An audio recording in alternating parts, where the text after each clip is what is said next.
वो दौर जब इंसान पत्थर के आगे झुकता था, काबा जो इब्राहीम अलैहिस्सलाम ने तौहीद के लिए बनाया था, बुतों से भर चुका था। 360 बुत। लोग कहते थे, हम इनकी इबादत सिर्फ इसलिए करते हैं कि ये हमें अल्लाह के करीब कर दें। पापा, क्या हम कुछ खेलेंगे? बेटियों को जिंदा दफन किया जाता था।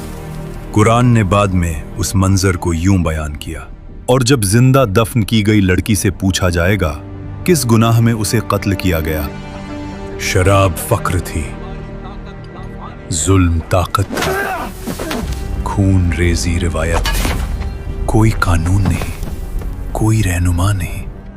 फिर इसी अंधेरे में एक नूर पैदा हुआ। न वालिद का साया, न दौलत, न लश्कर, और फिर भी उनका रब उन्हें पूरी कायनात का रहनुमा बनाने वाला था। वो कभी भी बुत के सामने नहीं झुके, कभी झूठ नहीं बोला। लोग भी कहते थे, हमने कभी इनके जैसा ईमानदार शख्स नहीं देखा। और उनका नाम है मोहम्मद सल्लल्लाहु अलैहि वसल्लम। और फिर तारीख के वो लम्हे आने वाले थे जो शिर्क की बुनियादें हिला देंगे, बुत गिरेंगे, कबीले टकराएंगे और हक के पैगाम पर तलवारें उठेंगी। ये पैगाम रुकने वाला नहीं था, इस्लाम उभरने वाला था। आज से तकरीबन 8000 साल पहले हजरत आदम अलैहिस्सलाम, इंसानियत के पहले नूर, हर चीज का इल्म उनको अल्लाह ने दिया। जमीन, पानी, आसमान और इंसान के नाम, सब कुछ उनके इल्म में था।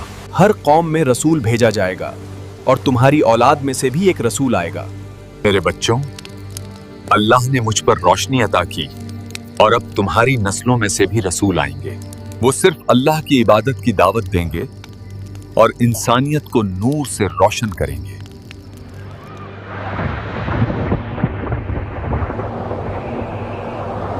आखिरी नबी से लगभग 4300 साल पहले अल्लाह ने हजरत नूह अलैहिस्सलाम को इंसानियत के लिए भेजा। एक वक्त जब लोग शिर्क और बुराई में डूब गए थे और सिर्फ कुछ लोग ही सच का पैगाम सुनने को तैयार थे। सिर्फ अल्लाह की इबादत करो और इस शिर्क से बाज आ जाओ। अल्लाह मेरे बाद भी तुम्हारी नस्लों में से रसूल भेजेगा जो तुम्हें सिर्फ हक की दावत देंगे।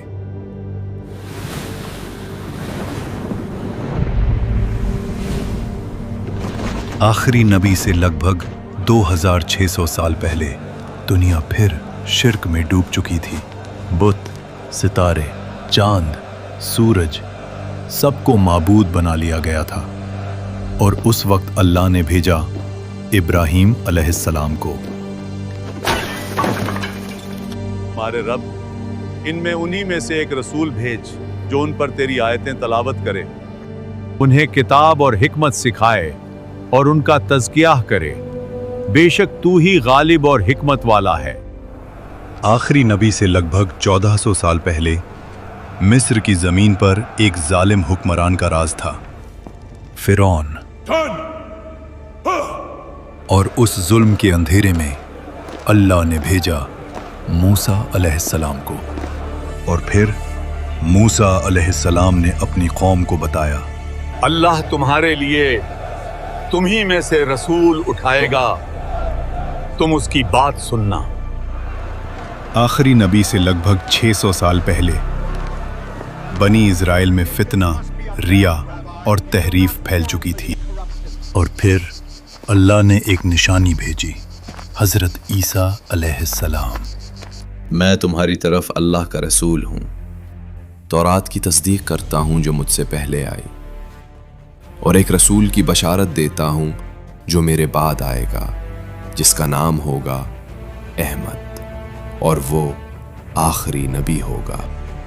यानी मूसा अलैहिस्सलाम की उम्मत को, जिसका जिक्र तौरा में मिला, और ईसा अलैहिस्सलाम ने जिसका नाम लेकर बशारत दी, वो नबी अब आने वाले थे। मुख्तलिफ मजहबी किताबों में कुछ ऐसे इशारे मिलते हैं जिन्होंने ये साबित किया है कि आखिरी नबी की बशारत पहले से मौजूद थी। हमारे खुदा یہوے کی اس مقدس خطاب میں ذکر ہے کہ وہ سینا سے آیا، سیر سے چمکا اور فاران کے پہاڑوں سے جلوہ گر ہوا۔ سینا حضرت موسیٰ علیہ السلام کا مقام ہے، سیر حضرت عیسیٰ علیہ السلام کا، اور فاران مکہ کے پہاڑوں کا پرانا نام ہے۔ مطلب وہ آخری نبی جس کا انتظار ہے وہ مکہ کے پہاڑوں کے پاس ہی آئے گا۔ اس میں واضح لکھا ہے ایک اجنبی معلم اپنے ساتھیوں کے ساتھ آئے گا، اس کا نام محمد ہوگا، وہ مروستھل یعنی ریگستان کے علاقے سے ہوگا۔ اتھرو وید کنٹپ سوکت 127 میں نرشنس کا ذکر ہے۔ سنسکرت میں نر کا مطلب انسان اور شنس کا مطلب قابل تعریف ہے۔ اس میں لکھا ہے کہ وہ 60,000 دشمنوں کے درمیان ہوگا اور اونٹوں پر سواری کرے گا۔ مطلب ایشور کا وہ بندہ شاید عرب کے علاقوں میں آئے گا۔ اور نرشنس کا عربی میں مطلب محمد ہے۔ اے گرو بدھا، آپ کے بعد ہمیں کون سکھائے گا؟ میں خدا کا پہلا بندہ نہیں ہوں اور نہیں آخری ہوں۔ خدا کا آخری بندہ ابھی آئے گا اور ایک ایسی شریعہ پیش کرے گا جو پاکیزہ بھی ہوگی اور مکمل بھی۔ اس کا نام متیہ یعنی رحمت والا ہوگا۔ وہ پہاڑوں میں عبادت کرے گا۔ وہ ایک معزز خاندان سے ہوگا۔ اس کے پیروکار اس سے ایسی محبت کریں گے کہ اپنی جانوں کا نذرانہ پیش کر دیں گے اور وہ دشمنوں پر غالب آئے گا۔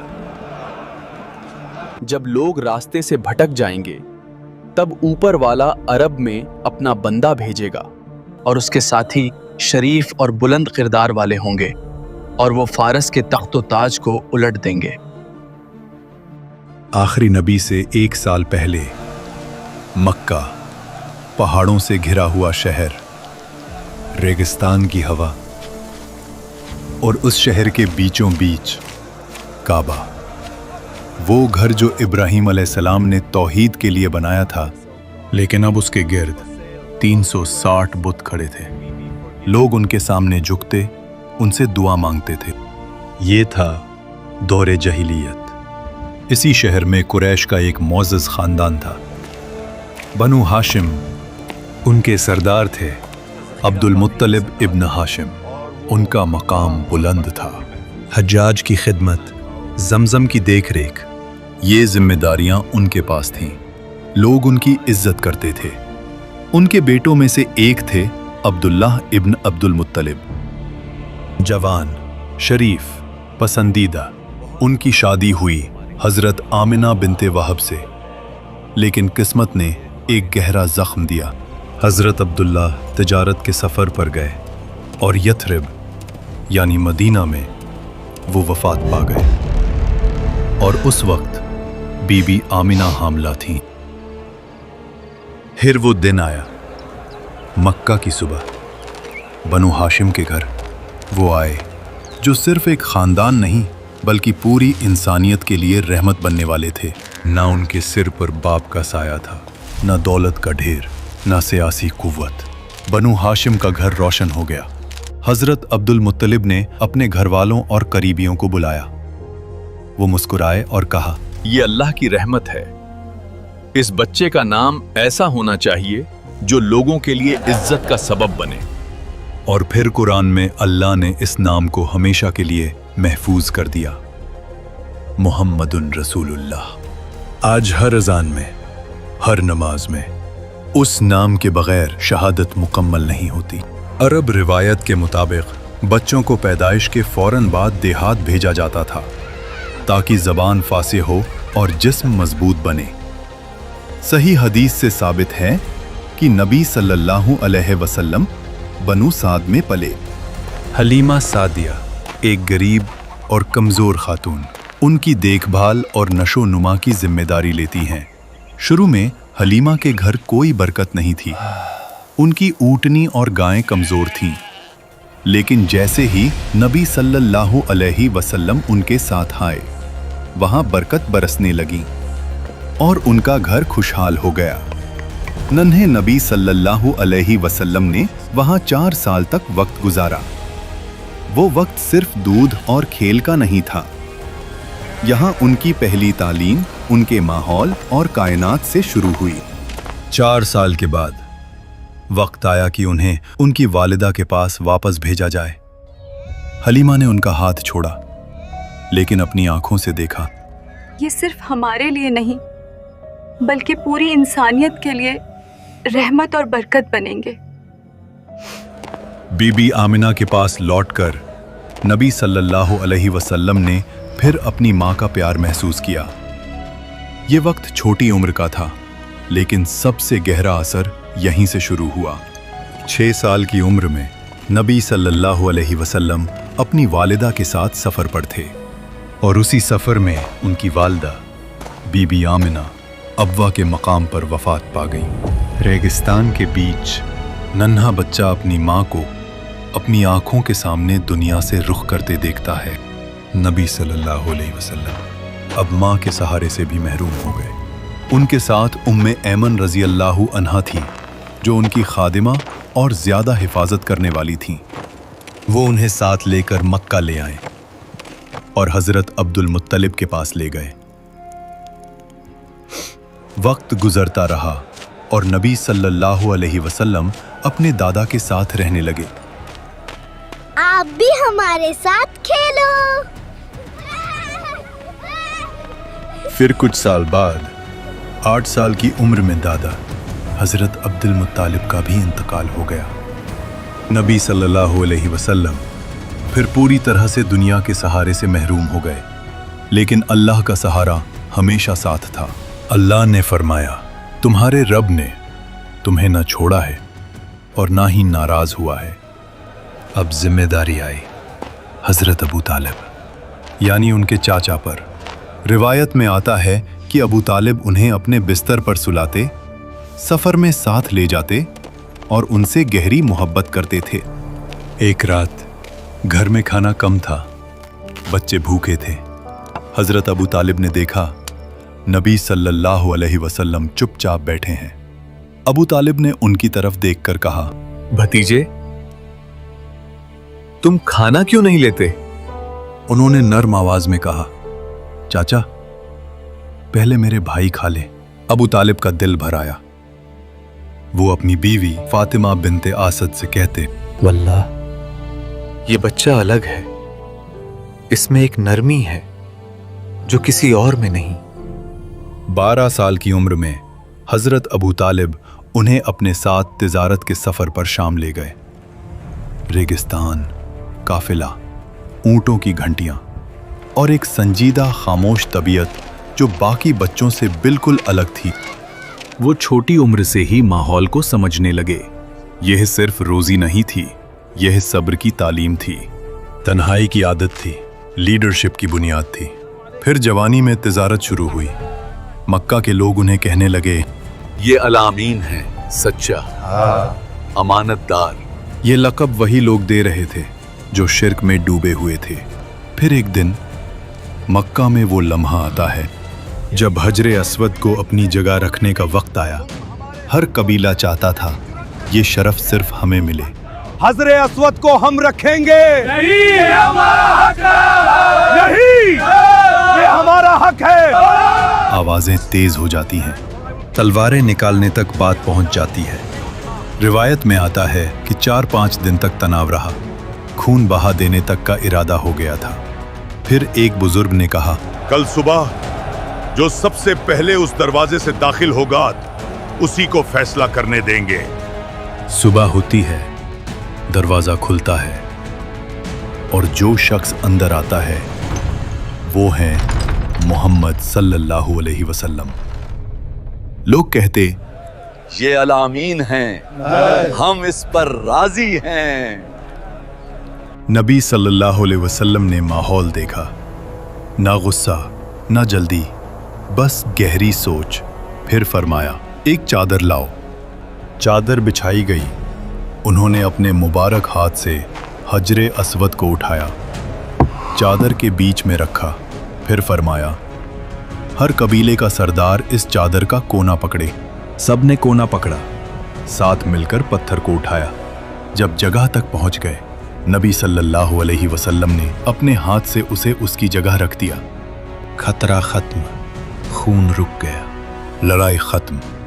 जाहिलियत के दरमियान एक फैसला जिसने तलवारों को झुकने पर मजबूर कर दिया। वो अभी नबी नहीं बने थे मगर रहनुमा बन चुके थे। एक दिन मक्का के चंद सरदार अबू तालिब से कहते, तुम्हारा भतीजा अलग है, उस जैसा जवान हमने नहीं देखा। मैं उसे बचपन से देख रहा हूं, उसने कभी झूठ नहीं बोला। काश तुम देख सको जो मैं महसूस करता हूं। वक्त गुजरता रहा और फिर एक दिन मक्का की सबसे मोहतरम और अमीर ताजिर खातून हजरत खदीजा बिन्त खुवैलिद, वो अक्लमंद, वकार वाली और किरदार में बुलंद थीं, लेकिन उनकी जिंदगी आसान नहीं रही। सीरा की रिवायत के मुताबिक वो जवान उम्र में 2 बार बेवा हो चुकी थीं। अब मक्का के सरदारों की नजरें उन पर थीं। अमीर लोग, कबीली सरदार सब रिश्ता भेजते, लेकिन वो किसी को कबूल न करती। फिर मक्का में एक नाम मशहूर था, अल अमीन। जब हजरत खदीजा रजी अल्लाहु अन्हा ने अपना तिजारती माल मोहम्मद सल्लल्लाहु अलैहि वसल्लम के हवाले किया, तो वो सिर्फ मुनाफा देखना नहीं चाहती थीं, वो किरदार देख रही थीं। फिर काफिला रवाना होता है और हजरत खदीजा ने उस काफिले के साथ अपना खादिम मैसरा को भी भेज दिया। सफर से वापसी पर मुनाफा आम से ज्यादा था, मगर सबसे बड़ी चीज उनका किरदार। मैसरा ने कहा, मैंने ऐसा सच्चा और पाक इंसान नहीं देखा। यहीं से एक फैसला उनके दिल में पैदा हुआ। उन्होंने अपनी सहेली नफीसा को भेजा। नफीसा ने पूछा, या मोहम्मद, आप शादी क्यों नहीं करते? जवाब आया, मेरे पास वसाइल नहीं। नफीसा ने कहा, अगर आपको हुस्न, शरफ और माल सब मिल जाए तो? उन्होंने पूछा, कौन?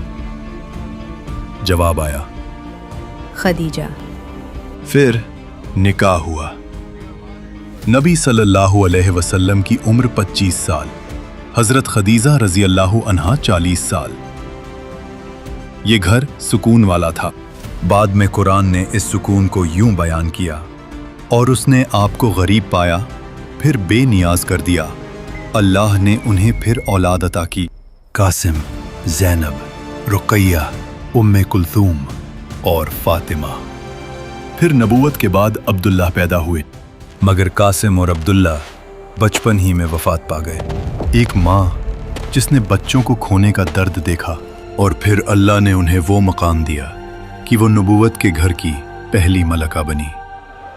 जब नबी सल्लल्लाहु अलैहि वसल्लम की उम्र 35 साल हुई तो मक्का शिर्क में डूब चुका था। बुतों की इबादत, जुल्म, शराब, जुआ, सूद। मगर मोहम्मद सल्लल्लाहु अलैहि वसल्लम का दिल बेचैन। वो अक्सर शहर से निकलकर जबल नूर पर चढ़ते और गारे हिरा में तन्हा रहते, तन्हा इबादत करते। हजरत खदीजा रजी अल्लाहु अन्हा उनके लिए खाना लेकर आती। फिर एक रात नबी सल्लल्लाहु अलैहि वसल्लम की उम्र 40 साल, रेगिस्तान खामोश, गार में अंधेरा और तारीख बदलने वाली थी। फिर अचानक गार में एक रोशनी आती है, एक नूर। वो थे हजरत जिब्राईल अलैहिस्सलाम। उन्होंने कहा, इकरा, पढ़ो। नबी सल्लल्लाहु अलैहि वसल्लम ने जवाब दिया, मैं पढ़ नहीं सकता। जिब्राईल अलैहिस्सलाम ने फिर कहा, इकरा। नबी सल्लल्लाहु अलैहि वसल्लम ने फिर वही जवाब दिया, मैं पढ़ नहीं सकता। जिब्राईल अलैहिस्सलाम ने तीसरी मर्तबा फिर कहा, पढ़ो। नबी सल्लल्लाहु अलैहि वसल्लम ने बेबस होते हुए कहा, मैं क्या पढ़ूं? फिर जिब्राईल अलैहिस्सलाम ने पढ़ना शुरू किया, इक़रा बिस्मि रब्बिकल्लज़ी खलक़, खलक़ल इंसान मिन अलक़, इक़रा व रब्बुकल अकरम, अल्लज़ी अल्लम बिल क़लम, अल्लमल इंसान मा लम यअलम। मोहम्मद सल्लल्लाहु अलैहि वसल्लम का दिल तेज धड़कने लगा। वो घबरा गए, लेकिन रूह में एक सुकून भी महसूस हुआ। वही पहली वही थी, अल्लाह का पैगाम, इंसानियत के लिए नूर का आगाज। रात का अंधेरा, गारे हिरा से नीचे उतरते कदम तेज हुए। घर का दरवाजा खुलता है। मोहम्मद सल्लल्लाहु अलैहि वसल्लम की सांस तेज। वो हजरत खदीजा से फरमाते हैं, मुझे कंबल ओढ़ दो। हजरत खदीजा फौरन कंबल देती हैं। जब घबराहट कम होती है तब नबी सल्लल्लाहु अलैहि वसल्लम सारा वाकया सुनाते हैं। यहीं हजरत खदीजा का तारीखी जवाब आता है, अल्लाह कभी आपको रुस्वा नहीं करेगा। आप रिश्तेदारों का ख्याल रखते हैं, कमज़ोर का बोझ उठाते हैं, मेहमान नवाजी करते हैं और सच के साथ खड़े रहते हैं। फिर वो उन्हें वरक़ा बिन नौफल के पास ले गईं। वो 80 साल के बुजुर्ग थे जो इंजील पढ़ते थे, तौहीद को जानते थे और उन्हें तमाम आसमानी किताबों का इल्म था। मोहम्मद सल्लल्लाहु अलैहि वसल्लम सारा वाक़या बयां करते हैं। वरक़ा का चेहरा बदल जाता है। ये वही फरिश्ते जिब्रीईल हैं जो मूसा अलैहिस्सलाम के पास आया करते थे। काश मैं उस वक्त जवान होता जब आपकी कौम आपको निकाल देगी। मोहम्मद सल्लल्लाहु अलैहि वसल्लम हैरान होकर कहते हैं, वो मुझे निकाल देंगे? पर मैंने तो कभी किसी के साथ बुरा नहीं किया। जो भी ऐसा पैगाम लाया उससे दुश्मनी की गई। कमरे में खामोशी। ये पहली बार था जब मुस्तकबिल का तूफान लफ्जों में बयां हुआ। फिर एक रोज हजरत जिब्राईल अलैहिस्सलाम नबी सल्लल्लाहु अलैहि वसल्लम के सामने जाहिर होते हैं और उन्हें एक वादी ले जाते हैं और कहते हैं, अल्लाह की तरफ से आपको हुक्म आया है, नमाज अदा करो। फिर हजरत जिब्राईल अलैहिस्सलाम ने नबी सल्लल्लाहु अलैहि वसल्लम को वुज़ू का तरीका बताया और नमाज पढ़ना सिखाया। ये नमाज पूरी इंसानियत के लिए रहमत बनने वाली थी।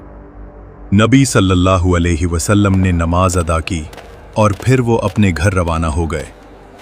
सवाल ये है कि नबी सल्लल्लाहु अलैहि वसल्लम पे सबसे पहले ईमान कौन लाया? हजरत खदीजा रज़ी अल्लाहु अन्हा। उन्होंने बिना एक पल सोचे कहा, मैं गवाही देती हूँ कि आप अल्लाह के रसूल हैं। पहली मोमिना। फिर एक छोटा लड़का, सिर्फ 10 साल का, हजरत अली इब्न अबी तालिब। वो घर में थे। उन्होंने देखा कि नबी सल्लल्लाहु अलैहि वसल्लम और हजरत खदीजा नमाज पढ़ रहे हैं। हजरत अली रज़ी अल्लाहु अन्हु ने पूछा, ये क्या है? नबी सल्लल्लाहु अलैहि वसल्लम ने जवाब दिया, ये अल्लाह का दीन है। हजरत अली ने कहा, मुझे अपने वालिद से मशवरा करने दें। रात सोच में गुजरी। सुबह वापस आए। अल्लाह ने मुझे पैदा किया है बिना अबू तालिब से पूछे, तो मैं अल्लाह की इबादत के लिए उनसे इजाजत क्यों लूं? और फिर उन्होंने इस्लाम कबूल कर लिया। फिर एक आज़ाद किया हुआ गुलाम ज़ैद बिन हारिसा, उन्होंने भी इस्लाम कबूल कर लिया। अब वक्त था उस शख्स का जो इस्लाम का सबसे बड़ा साथी बनने वाला था। हजरत अबू बकर सिद्दीक रज़ी अल्लाहु अन्हु, मक्का के मोहतरम ताजिर, नर्म मिजाज, सादिक। कुछ लोग उनके पास आते हैं और कहते हैं, अबू बकर, तुम्हारे दोस्त मोहम्मद ने अजीब दावा किया है। वो कहते हैं कि बुत कुछ नहीं, सिर्फ एक अल्लाह है। तुम उनके करीबी हो, जाओ उन्हें समझाओ।